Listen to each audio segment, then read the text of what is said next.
Bir marta payg'ambarimiz shunday deganlar: Allohning shunday bir ismi bor. Kim bu ismni duosida ishlatsa, duosi ijobat bo'lmay qolmaydi.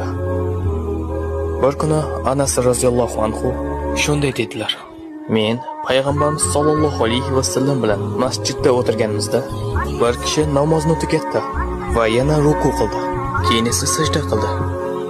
U sajda qilib bo'lgach shunday dedilar: اللهم إني أسألك بأني أشهد أنك أنت الله لا إله إلا أنت الأحد الصمد الذي لم يلد ولم يولد ولم يكن له كفوا أحد.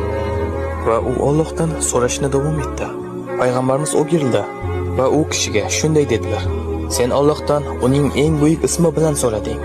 Agarda kimdir Allohdan shu ism bilan iltijo qilsa, Alloh unga javob beradi. Agar kimdir shu ism bilan nimadir so'rasa, Alloh beradi. Alloh buni ikki xil yo'l bilan qiladi.